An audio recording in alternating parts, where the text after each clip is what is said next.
next time. Kia ora tātou, everyone. Welcome to this webinar, Activate Your Influence Sustainable Leadership in New Zealand. Ko Vincent Heringa ho. You may notice that I'm not Rachel Brown, the CEO of the Sustainable Business Network. Rachel sends her apologies. She has had a family bereavement and is away for a few days. So you have me instead. I'm the network lead here at the SBN. And I'm your host for this webinar. So for the next 55 minutes or so, we will be talking about the course, learning a little bit about the topic of sustainable leadership, hearing from some of the participants, but also hearing about more detail of the course, what you're up for, if you are signed up for the course, what you will get out of it, and how it will possibly change your life, eh, Tori? So we're going to hear first of all from Tori, who's going to open for us with a karakia. Tori. Kia ora tātou, Tori Pelton. Tūtara mai I rona, tūtara mai I raro, tūtara mai I waho, tūtara mai I roto. Kia tau ai te Māori tū, te Māori ora ki te katoa. Haumie, huie, tai. Thanks, Tori. Yes, we're going to spend a little bit of time talking about sustainable leadership. What does that mean? How is it different from management? How is it different from leadership in other kind of forms? What makes sustainable leadership and sustainability different from other kind of leaderships that you might have thought about or even been on courses to learn about? First of all, I'm going to invite Andy Kenworthy into the kōrero. Andy is our senior communications leader, and he is one of the authorities and experts in the course that you'll be hearing about. Yes, Andy, you are an expert. And what I would quite like to ask of you, Andy, first of all, welcome to the webinar. Glad to have you. Afternoon. Looks like you're in some lovely ngāhere somewhere in Clevedon, perhaps. I'm actually in a bunker, but under my house. But the forest behind me comes from my homeland in Essex. It's the Hatfield Forest in Essex. Excellent. Many rogues and vagabonds probably hidden those branches over the years. So absolutely. That's a good whakapapa. Andy, the question is, what's different about sustainable leadership? How is it different from, I don't know, military leadership or traditional kind of legacy business leadership? What would make a sustainable leader as opposed to any other kind? Yeah, I should say my background, I co-facilitate our Leadership in Sustainable Business course. I've also done the leadership course for WWF globally back in the day. So I used to work for major NGOs. And I think what we do with our course particularly is we really want to ground it in ecological consciousness, which is a kind of flash way of saying just why do you care about nature in the first place, and trying to sort of really plug people into that first and foremost as a way of framing everything that comes after it.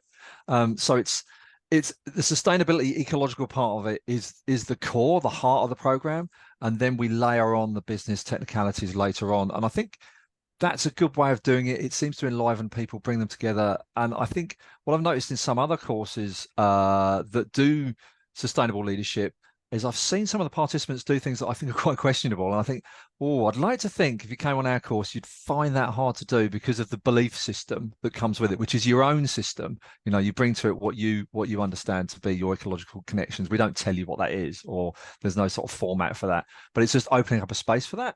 And I think that wedding of heart and mind is vital to sustainability other than just leadership. Yeah.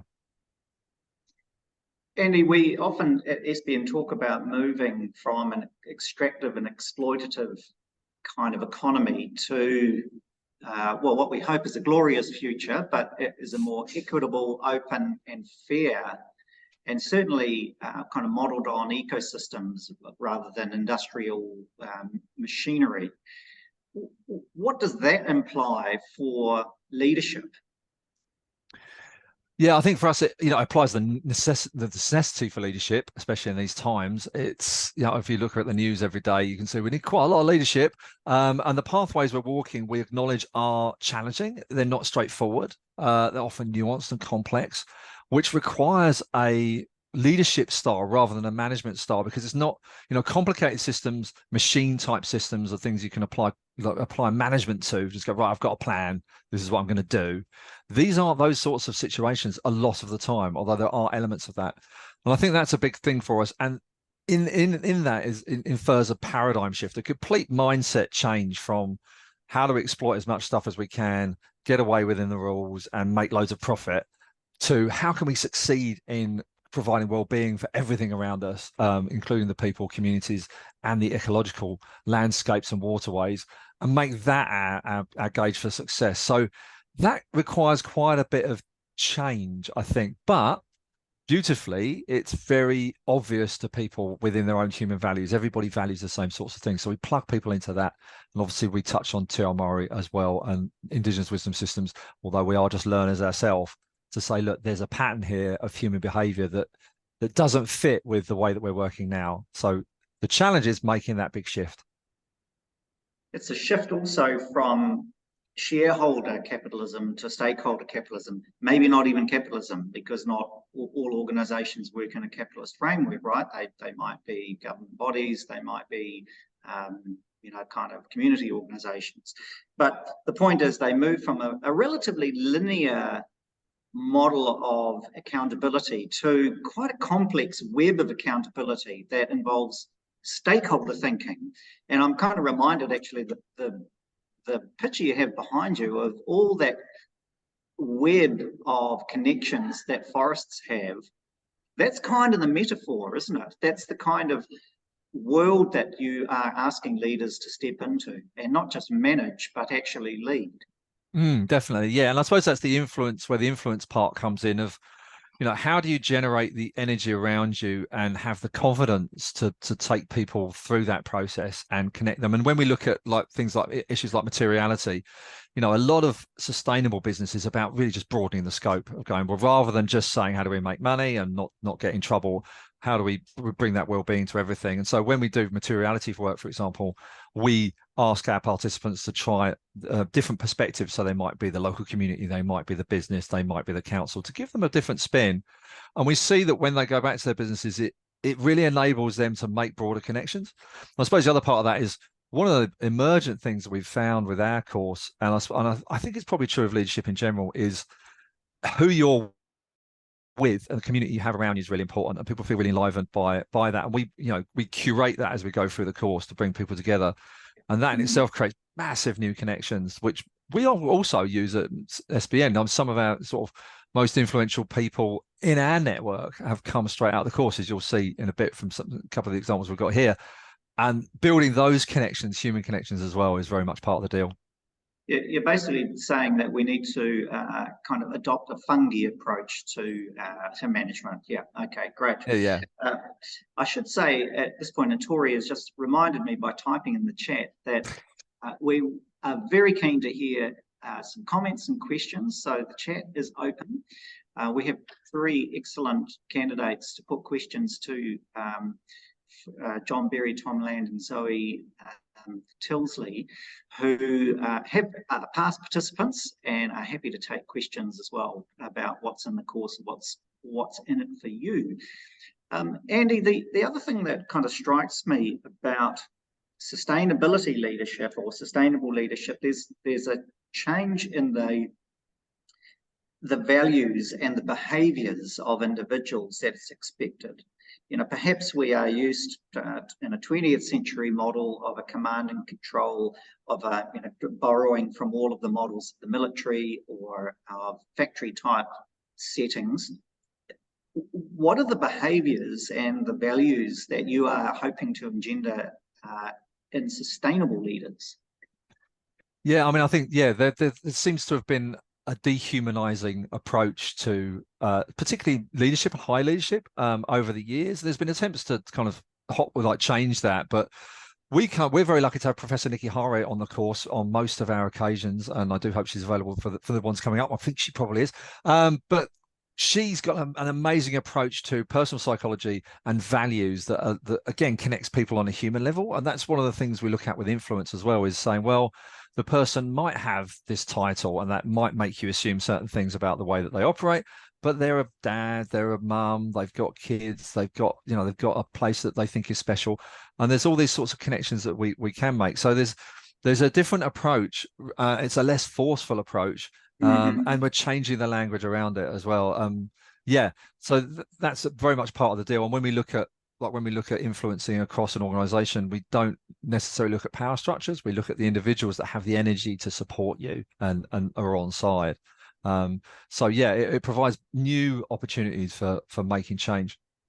Oh, Andy, it sounds potentially a little kumbaya, and yet we're facing some quite important challenges, right? We have a climate crisis. We have often quite interesting logistical challenges, as we've had with COVID, with ships stuck in the Suez Canal, and we're expecting those disruptive changes to increase, aren't we, as a result of our kind of breakdown in ecological underpinnings, but also as climate change drives bad behaviour, drives shortages in different parts of the world. I'm talking about a disruptive and quite difficult world to operate in. You're talking about a lovely way to kind of operate as individuals. How do you reconcile those two? Yeah, I mean, I think you're absolutely right. And one of the key reasons we do that first piece of work, bringing people into connection with what they believe in, is because we know it's going to be tough. It's tough going, and it's tough going in terms of what's coming down the pipe in terms of the environment and things like that. And we do take time to explore that.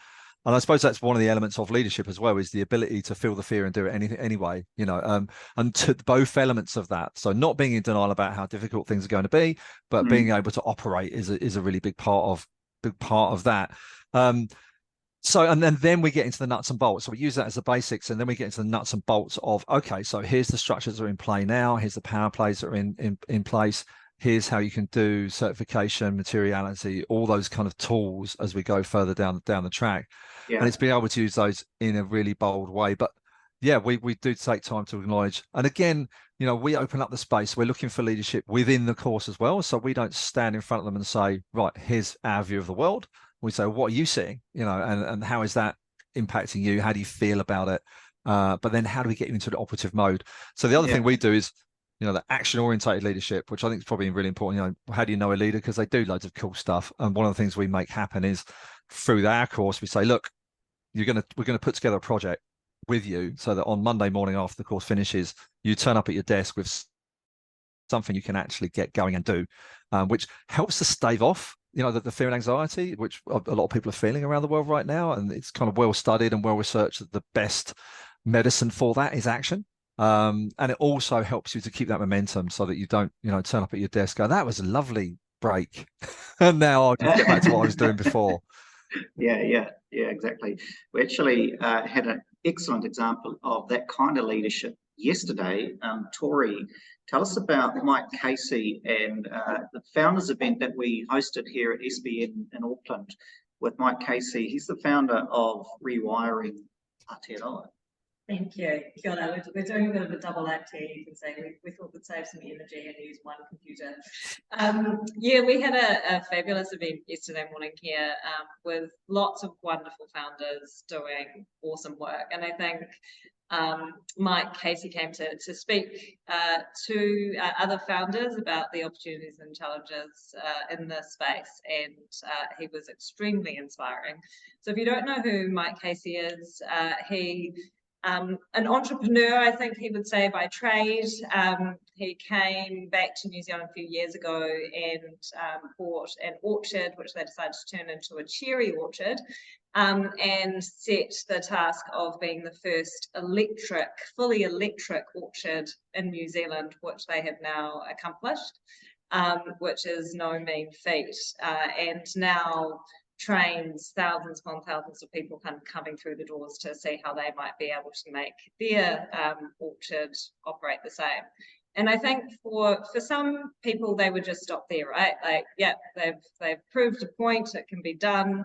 Now kind of just put the feet up and, and reap the rewards. Surely it would be the fruit of his labour. The fruit of his labours. He does like a pun.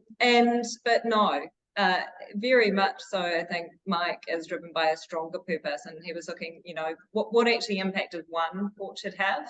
What would that look like if every orchard in New Zealand was electric? If every, you know, what would that look like, and what could my role be in helping that happen? And so he's now the CEO of an organisation called Rewiring Aotearoa, and if you haven't heard of them, I very much encourage you to look at it. They just put out an awesome report, and their vision and his vision now that he talks to is, it's like, what would it be like if New Zealand was the first electric country by 2040? And, you know, I think that's the difference between a leader as someone who kind of sets this vision and gets other people excited about it and behind it, and then actually starts to make it happen. So that was, yeah, really awesome to kind of see, and the buzz immediately in the room, and you could see everyone buying into that, going, yeah, I want to be in the first electric country. That sounds really cool. Sort of the definition of a leader is that there were followers, and there was certainly a lot of enthusiasm. He's gathered quite a following behind this cause, that more than just his immediate family and, you know, the investors in his business. Yeah. Well, that's a good segue, Tori, to tell us some more about the course. What's in it? How does it work? Yeah, so our course is set over 3 months, and it's over 6 days, so 2 days a month that are back to back.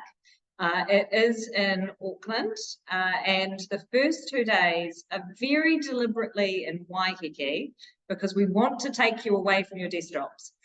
So we really actually want you to slow down and connect with the people in the cohort as well as the place.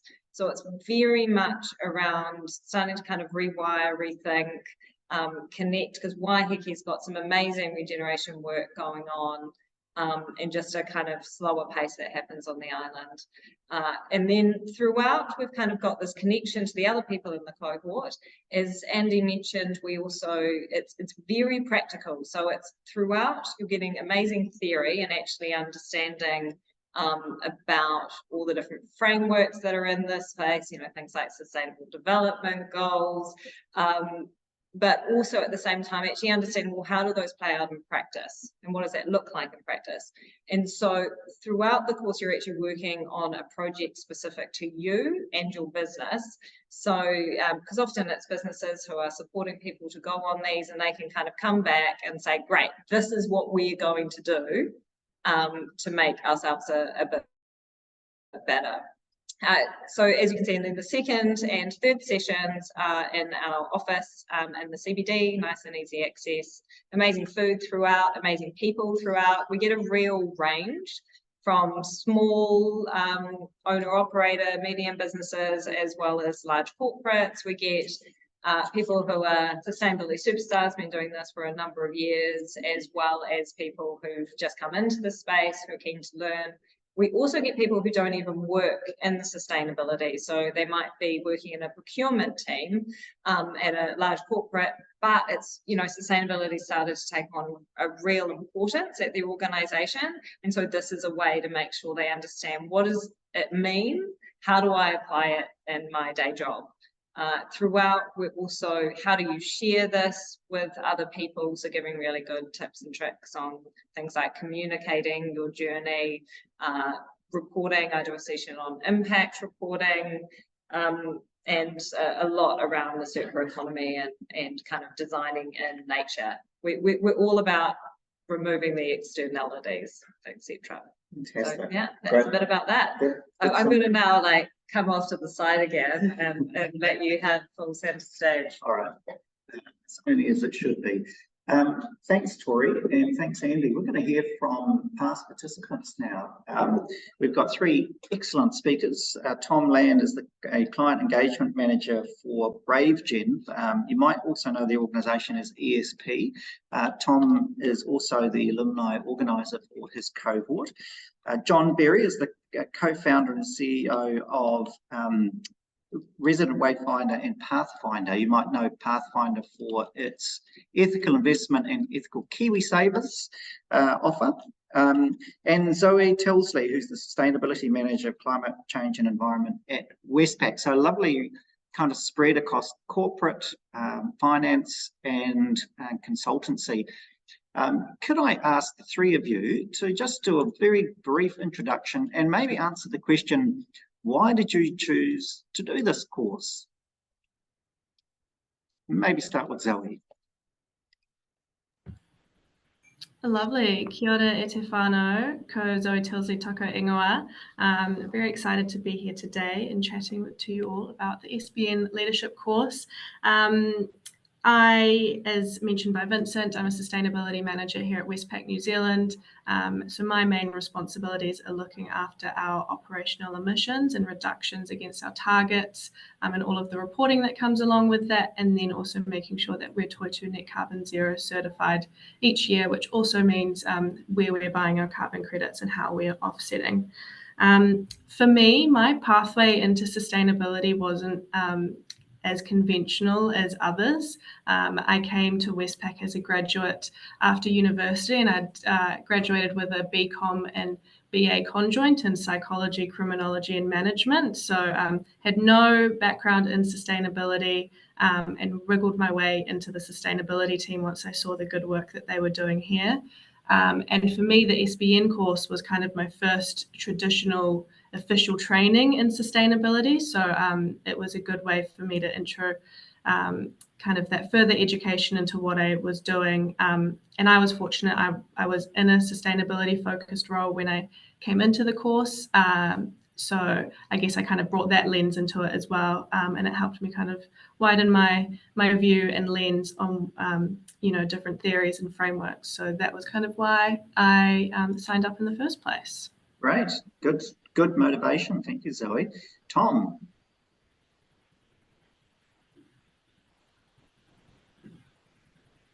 Oh, hang on, hit the mute. Thank you. Classic Zoom. Tom Lam took thanks so much for having me today. Yeah, so I come from BraveGen, so we've got sustainability software that help people to track and manage their carbon and sustainability metrics. And I was initially, I'm super passionate about the environment, and I was working for Ecotricity, and I stood and I was on the board of SBN, which was amazing. And one of the things that became quite obvious to me was that my expertise was around engineering and renewable energy, and there's such a wide amount of knowledge around sustainability that I didn't know. So I was quite keen to do the course because I was keen to get a better understanding of all the different aspects of sustainability and not just the energy component. And one of the real benefits that came out of the course for me was the connection with fellow like-minded people. It's just amazing the people that were on that course, and some of those people, and I did the course now, I think it was about 2 years ago, they're still friends. I still connect with them, and it's like this ecosystem of people that are all trying to make a positive difference, and it doesn't matter what type of role that they were doing, we're still in contact. And I think that the SBN course equipped me with skills and a better holistic understanding of sustainability, and I'm super happy to be part of that and to deal with people in SBN who I absolutely love and think the world of. So yeah, just awesome, totally worth it. Great, can't buy, Tom. John. Thanks, Vincent. Kia ora everyone. I'm John Berry, co-founder and CEO of Pathfinder Asset Management. So we run managed funds and a KiwiSaver. Our mission as a business is to generate individual wealth and collective well-being through ethical investing, which means we promote duality of making money. We're managing money for people's retirement, but at the same time doing it in a way that's not only avoiding harm, but is actually positive for people and planet. And if I sort of dial back our history, we formed the company in 2009, launched our first sustainability fund in 2010, which had a focus on water, and went through what I call the origin period of sort of 5 or 6 years. People thought we were a little bit out there, a little bit weird maybe, focusing on ethical investing around 2010 to 2015. Had a lot of ideas going on in my head, and Ngāi Tahu actually came to us and said, you're talking intergenerationally, you're talking about climate change, no one else is doing that. And they actually gave us all their international equities to manage, which was just mind-blowing. And at the same time as that, had an idea of where I want to take the business, and I needed to test that idea. And Vincent said at the start, it may be a course that changes your life. And I'm not paid to say this, but literally it changed my life. It changed my mindset. It changed the way I think about leadership. So, it had a massive impact for me. Why did I go on the course? Firstly, learning about sustainability, learning about what it meant for my own mindset and product and business. But more importantly, I had this idea that was absolutely burning inside that I just needed to bring to life. And the problem I was having is testing that idea with people generally. So much negativity, everyone saying you're nuts, it's not going to work. I needed to be able to evaluate it in a place where people were like-minded and had an open mind. I needed strategies for dealing with the negativity and also really benefited from self-reflection on the course as well.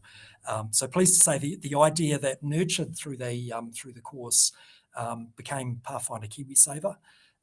It's since grown from 0 to 400 million.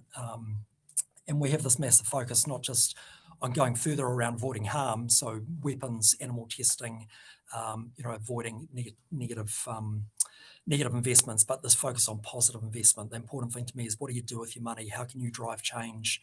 How can you have impact? Social housing, renewable energy, extracting metals from e-waste, a whole bunch of really cool stuff we're doing. But I'm just, honestly thankful to SBN for giving me the opportunity of really bringing all those thoughts I was having together and being able to put it into an action plan and build something amazing off the back of it. Yeah, well, your check's in the mail, John. Well done. Thanks for the endorsement. I'm actually quite curious, John. I would have picked you as someone that was ahead of the curve on sustainability, and yet you still signed up for the course. What did you learn new that you didn't already know? I think a lot of it is, I did the course in 2018 and knew a lot, but just had a lot of ideas going on, a lot of change going on generally in the market and with thinking. And it was just great for me to be able to test ideas and crystallize. And a lot of it as well, I think Andy mentioned, it's really important the people that you do it with. And that's what, we had people from construction, from energy companies, printing companies, fitness, really broad range of perspectives and ideas. And I think for me, I came out of it, like I went in there with the intention, I have this idea, I want to see if this idea has legs and if I can make it into something that's going to be impactful. And for me, it was the right place to test that. And absolutely, though, just getting a like-minded group of people together was amazing. Zoe, when you came into the course, were you similarly motivated? Did you have an idea that was burning, or were you thinking about that this was a kind of the next career step for you in terms of kind of building on the knowledge you'd gained through your undergraduate? Yeah, I think for me it was the next step in me kind of broadening my horizons and my network, especially because I started my sustainability journey at Westpac. Yes, I'd been to different events and conferences, but my sustainability network was very Westpac focused. And for me to be able to spend those 6 days with, we're going to sound like a broken record, but those like-minded people who are all there for the same reasons, whether you're in a sustainability focused role or you're just interested in learning more, for me, that connection and engagement with others was just so motivating and inspiring. And I think I was reflecting on this with my manager earlier about, how she felt I came back from the course, and she said it was like you were almost really grounded in what you were doing and had this kind of, newfound inspiration and encouragement because, let's be honest, it isn't easy work. Sustainability can feel quite isolating. It's uncharted territory and we're all kind of giving it our best go. And so surrounding yourself with those people and Tom mentioned it, like those are lifelong connections that I have now. I still keep in contact with many of them. It made me, I got to make really strong relationships with the SBN crowd that I hadn't had before the course, and to hear from really inspirational leaders such as John. This is a really full circle moment because you're one of the presenters on my course. It just really filled you with hope, and that it's an army of the willing, and it's pretty powerful when you're all in a room building those connections and sharing those ideas. But no, I didn't have a burning idea like a KiwiSaver fund, but who knows, maybe that's to come. Well, out of the cauldron of the banking sector, I'm sure there'll be something coming out of your experience, Zoe. So we look forward to that. Tom, one of the things that does tend to happen is people get inspired with either new ideas or new motivations to potentially change in career. Is that what you did as a result of the course? Oh, but that was quite interesting, actually. When I started the course, I was working with Ecotricity, and when I finished the course, I was working with ESP. So I changed companies mid-course. I'm not sure if the course actually inspired me to change the companies, but I think for me, I was and still am a massive advocate of Ecotricity, and I was super passionate about what they were doing. But I was keen for something more, like I was keen to develop myself. And there was no other electricity provider in New Zealand that even came close to Ecotricity in terms of that authenticity around addressing climate change. And when ESP showed on the radar, it was quite neat because they weren't just talking about converting to renewable energy and continuing to use more and more energy. They were talking about understanding how people use not just energy but waste, etc., and then drilling down and making the reductions. And what I loved about the company, and then now rebranded it as BraveGen, was the ability to give people good quality data so that they could actually drill down and actually make genuine improvements. Because I don't think the answer is just to change your energy source. I think the answer is the most efficient form of energy is energy that you don't use. And I think what the course gave me was a little bit more confidence around that wider network of supportive people that would help me on my journey. And since I've left, I'm still in contact with these people, and having a better understanding of all of the different aspects of sustainability help me in my role now. Like when I'm talking to sustainability managers, I actually have a better understanding of the circular economy and the different frameworks, whereas previously I was really good on wind power. I can tell you anything about that. So yeah, it was really good. Yeah, brilliant. This is a question that maybe Andy you want to chip into, and also Tori if you would like. Just thinking about some of the things that Andy was talking about earlier on, distinctively kind of characterized around sustainability is this idea of stakeholder approaches.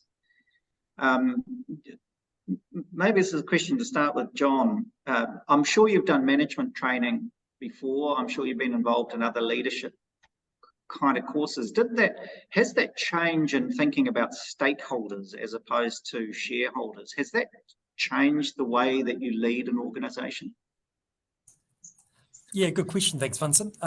Absolutely has. And we're a B Corp as well, and part of being a B Corp is your constitution. You have to change to put in a stakeholder clause on who you're acting for, other than shareholders, and a purpose clause. And it does change your thinking, because typically in finance, without realizing it, most people just think and act in a way that benefits shareholders. Like, how can I build a product that's going to sell more and attract more money into it?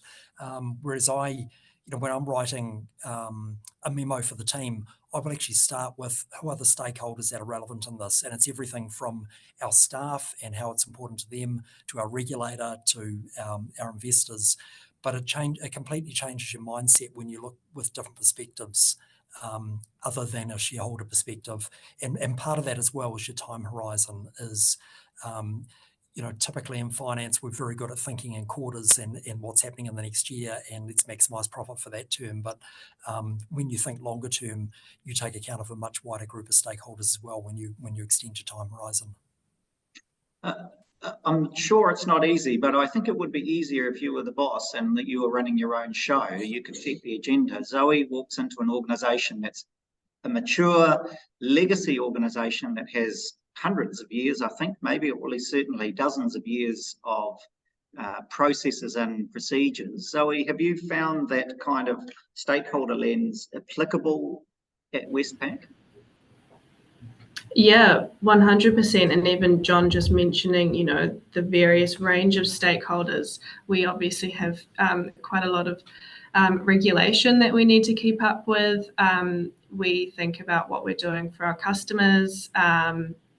There's a whole wide range of stakeholders that we think about. So I think coming into the course, it was a way for me to build my confidence in communicating different things to different stakeholders. As a bank, the underlying thing is, climate risk is financial risk for us, and how do we communicate that to people that are kind of like, why would Westpac have anything to say in this space? So yeah, for sure. And I think coming straight out of university with a psychology background as well, I definitely apply that to working in such a large corporate, especially in a bank. So for sure, we think about a wide range of stakeholders all the time.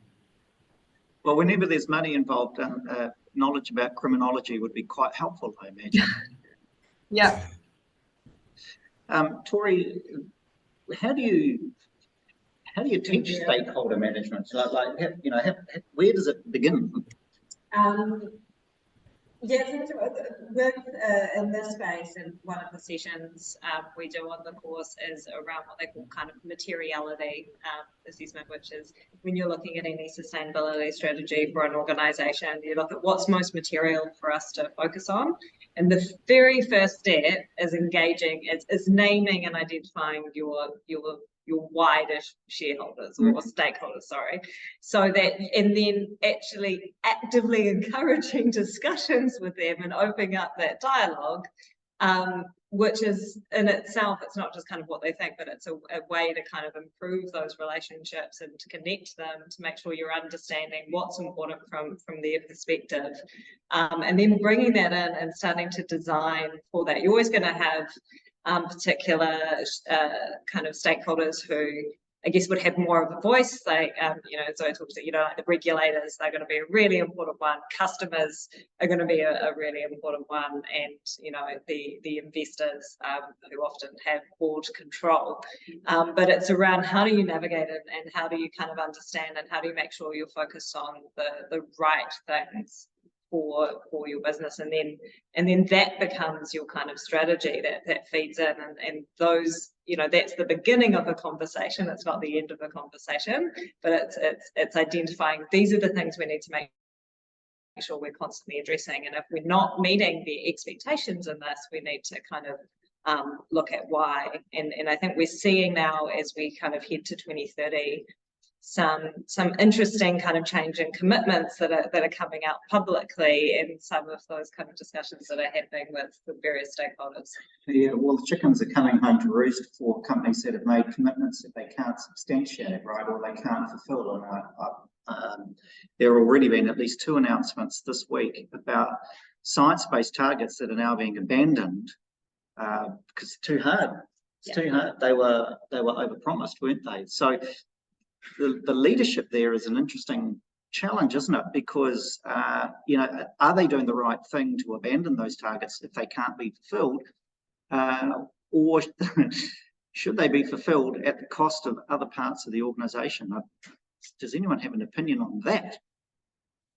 I'm sure lots of people, but my 2 cents is I feel like it's a management thing to pull out of them. I think a leadership thing, like science is science. The science is telling us this was what we need to do. Science doesn't care about our promises. It cares about what we do. And my thing, a leader looks at how do we make sure we don't pull out? How do we make sure we do that? What changes do we need to make to our business? What investment is required? What those sorts of things. That's what leadership is, not, oh, it's a bit hard due to all these forces we can't control, so we're just going to pull out and, you know, kind of just protect our own. Yeah. But I don't know, what do we have there? I'll just share a thought on that. Is you know, one of the problems with setting a 2050 target is for your average listed company, you may have 6 or 7 changes as CEO in the meantime.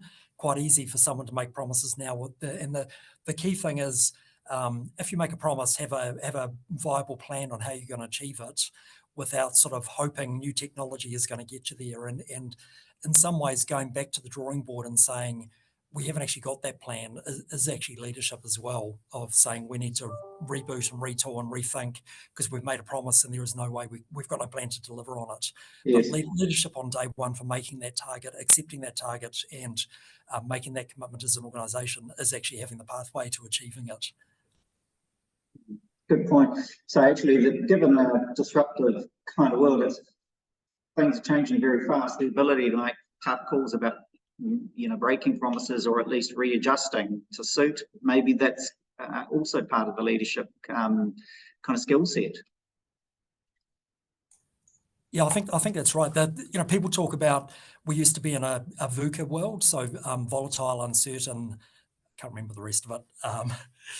But you could navigate a VUCA world through reason and through crunching the numbers and logic. And people now talk about a BANI world, which is brittle and non-linear, where actually it's a much, much harder world to navigate. And that actually has implications for leadership style around, you can't just rely on looking at numbers to make decisions. You've actually got to have a really strong sense of intuition and mission as well. Mm. There's a couple of really interesting questions that have come through on the thread. One of them is from LP. Does the leadership program include Te Ao Māori elements? Who would like to answer that? Tom, I think that you have an opinion. Yes, it does. Yeah, it was a big part of the course, looking at the interconnectedness and that holistic worldview. I found it really, really interesting. I can't remember who delivered it. Maybe you remember, Tori? Maybe you've had so many courses. Brown. Yeah, Amber Brown. Yeah. Your fellow board member at the time. Oh, that's right. Yeah. Memorable experience, clearly. Yeah. Who is Amber Brown, and is she? Amber Nicholson, I should say. It's Amber Nicholson. Yeah. Amber Nicholson, yes. Sorry, Nicholson, not Brown. Yeah. Sorry, yes. Amber. Sorry, no, it was a big part of the course. Like, and it's a big part of SBN. I remember when I was on the SBN board, we all learned Te Ao Māori, and we also learned a little bit of the language as well, which is pretty amazing. So yeah, I should say we've been running the course now. I mean, we've taken it in-house for maybe 8 or 9 years, and so we've been working at lots of different ways and honing it throughout.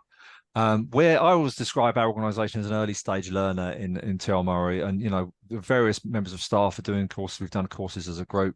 We do observe basic on the course and explain why we're doing that. And we have our session on connection to place through that worldview with Amber Nicholson. But it's still something that we're working with. We've had different sessions in the past. We hosted one of our early leadership courses on the marae, and we may do that again as well. So we're really keen for it to speak and permeate through the entire course. And again, it's setting up those values early on, and Indigenous wisdom globally as well is something we touch on, because we've had people from all over the world with different Indigenous worldviews that we bring into the course and bring that perspective. There's a new piece I've been doing the last course, which I'll do again in the future, which is called On Being Human, which is based on Josh Schreier's observation that animism, like Indigenous wisdom, is normative consciousness. That's how humans actually operate. And we've just gone on this slightly weird tangent for the last 150 years. So that's something we bring to it as well. Obviously, people that bring their knowledge, we open that up for them as well. So still developing, but it is there, and it's an important part of what we do. Great, thank you, Andy. There was an earlier question about could this be run in Christchurch or other locations? And that is a great question. Why would you not want to come to Tamaki Makaurau on a beautiful sunny day like it is today? But there's probably good reasons not to, Tori. Canberra. Yeah, I think Andy added a bit of detail into this as well in the chat. Look, it's something we discuss at length. We hate anything that forces anyone to get on a plane. You know, and often there aren't the alternative modes. But I think we've heard through just past alumni on this how important that connection piece is and the in-person piece. I think Tom was actually part of our first kind of hybrid one, and the feedback we got for the online one was that, you know, it's much better in person.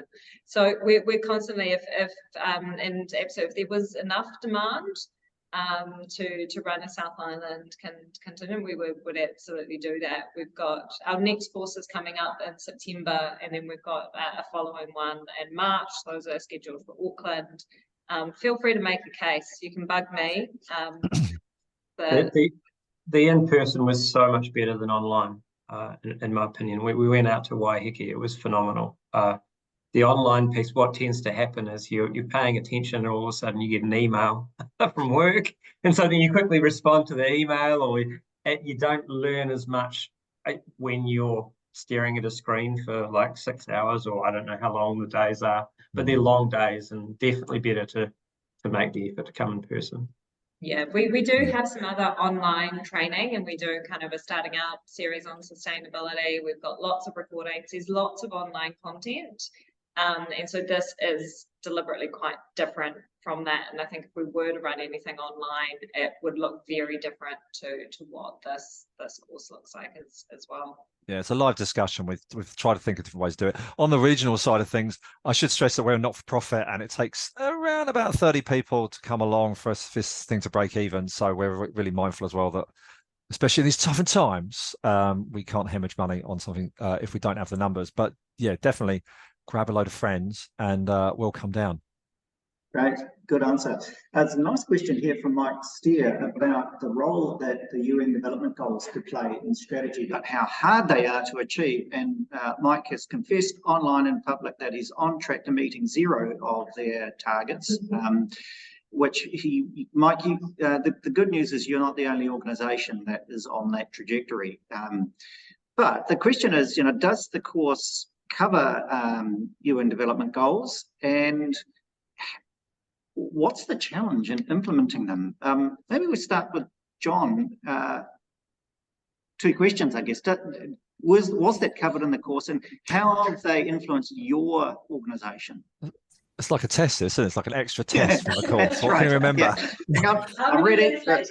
And go. Yeah, this is like a memory test. I don't think back in 2018 we covered the UN SDGs.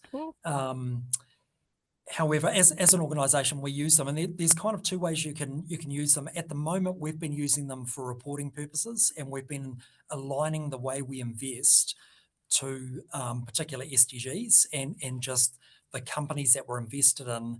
How do they report their contribution towards achieving SDGs?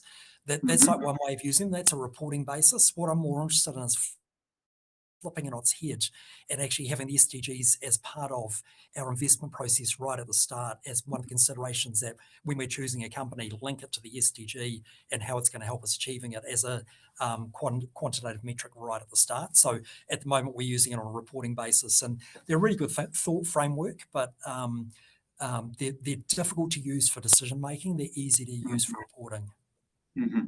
Great. Zoe, you would have some experience with SDGs at Westpac? Yeah, very similar to what John has touched on. We use SDGs when we're looking at our strategy formation. So in our latest, we've got a current sustainability strategy that's till next year, and we're currently in the process of refreshing that and the commitments that come under it. So we definitely use the SDGs and look at them closely. They are a good framework to help us frame those ideas. But in terms of the second part of Mike's questions, do we have the organisations we need to coordinate action between different sectors on sustainability action? I think bigger question than this forum itself, but I think the course is conducive to those sorts of relationships being built across sectors. Like there were people that I would have never have met from various different companies if I hadn't been on that course and interacting with them over the 6 days. In terms of what are we missing, I mean, that could be, we could be here for hours, I guess, but I think SBN and the people that are on these courses, as I mentioned earlier, we're all there for the right reasons, and we're all working towards a similar or the same goal. And I think, as much as there's a changing landscape and uncertainty out there at the moment, especially locally within New Zealand, it's important to remind ourselves of that connection. And you meeting someone on a course who you became friends with and had dinner with at Waiheke may one day be someone that you reach out to in a business capacity to partner with. So yeah, big questions, and could talk hours on them, but I think and I just keep going back to the word connection. Like that's the biggest takeaway I got from this course and the relationship with SBN. And it's not to be undervalued. Great, thank you, Zoe. That's a good answer. Well, we're coming up to the end of the hour, and what I'm going to ask everyone to do is put you all on the spot. I'm going to start with Tori, because you can't escape. You're in the room with me. I'd like you to just reflect. Could you share one highlight from the program that you've experienced? I'll take to reflect something I went on about 4 years ago, and I think it was the passion. It can be a really lonely, depressing space sometimes working in sustainability. I'm not saying we didn't have some of those conversations on the course, but also the opportunity, the sharing of ideas, the kind of there was a lot of entrepreneurial kind of mindset as well that I saw, and lots of passion for the space and the genuinely trying to create a better tomorrow. Good answer. Andy? Yeah, I think I can guess what other people are going to say, so I'm going to steer away from the obvious one. But there's a piece we do at the end, which is basically just standing and saying, and saying what we're going to do and how we felt about the course. And it's one of those classic, finish the course with a circle. But what we've done previously is everybody's presented their ideas, and we do it real quick, and it's real quick and easy. But it's such a buzz to see how many sort of little birdies are flying out the door at the end of the course and go, well, I'm going to do this in plastics. I'm doing this on transport. I'm going to do this. And they're all within real businesses, and they've got real plans. It's not just a pie in the sky. That is lovely. That's the big thing for us. That's what we want to do. And then following up and seeing how people are doing after that is cool. It motivates me. Lovely. Tom? I guess for me, the big thing is that ecosystem of people that care. Like, it's just phenomenal, the connections that you make on the course. And it's really, really inspiring what people come up with. So it's 100% worthwhile doing. And I'm so glad that I did the course. Great. John? Look, I'll just share one moment that I thought was really, really cool was, and Andy mentioned Nick Hari is still doing, still talking on the course, and she talked on our course. She's a lecturer from Auckland University, and she said anyone who wants to do an interview in front of everyone around their idea, and I'll drill into their idea. And there was like silence, and I wouldn't normally put my hand up for that, but I was thinking, shit, I'm actually here to redevelop my idea. So I said, I'll be the one who's interviewed. And what I want to do is build this type of KiwiSaver, which is about people, planet, animals, and bring the whole industry with us, and not just have a cool product and business ourselves, but change the whole industry and the way the industry invests around impact. And one of your questions to me was, so what happens when you have done that, when the whole industry has come with you and you've lost your competitive advantage, you're not different? And that was the moment that I thought, actually, that's when my job is done. And that for me was a really good moment, was for something to aspire to, of leading in the space, but bringing the industry, and then being able to step back and say, my job is now done. Unfortunately, I'm still years away from achieving that, but that was a good moment for me. Yeah, good one. Good one. Well, we'll remind you of that, John. I think you're doing a good effort. I think, the industry's quickly following your lead. Well done. Zoe, you get the final word. Yeah, no pressure. I'll stay away from the word connection. And I think for me, the confidence I felt leaving the course, not only in my own skill set or what I knew and what I had learned, but my confidence in the people that I was doing it alongside with, feeling reassured that there are people out there that are wanting to put in the mahi and grind for a better tomorrow and a better future. I think that was what I really took away from it, and the highlight. And doing that in nature, like there's not many courses that you get to be that grounded and that connected to nature, and that is just, reminds you as to why we're all doing what we're doing, and the work that we're doing. And the food was a highlight. It was amazing food. Great. Everyone remembers the food at events. Always good memory for event managers. Food matters. Thanks, Zoe. Look, we're just going to do some very quick logistics.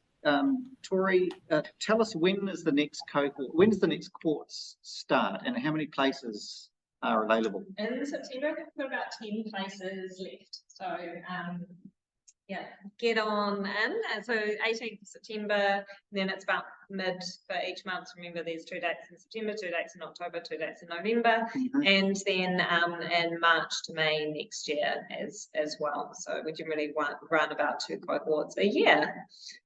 So come on board if you do have any questions. So I lead our Learn program, and very happy to answer any of those. All my details are on the website. Fantastic. That's great. All right. Any last words from you, Andy? No, just give us a call. We're always here. Give us a call, or phone someone you know who's done the course, because we've also had the joy of having kind of whole departments doing the course, and that's spreading the word. So that's really nice. And you might find you get shunted along by that. But yeah, hope to see you on it. Hope to see you out there. Well, that's wonderful. Thanks. Well, I'm just going to say thanks to everyone. Thanks for joining us. Thanks to Tom and Zoe and John, past participants and alumni, for saying such glowing recommendations. That's very kind of you, but I'm sure it's sincere. And I'm going to hand to Tori now to send us off with a karakia. Yeah, fabulous. Thanks everyone for your time. Unuhia ki te uru tapu nui, kia wānatea, kia mama te nanako, te tinana, te wairoa, ki te ana tangata. Koe rā e rongo, whakairihia ake ki runga, kia tina, hui e, tai ki e. Thanks, everyone. Ka kite anō. Have a wonderful day.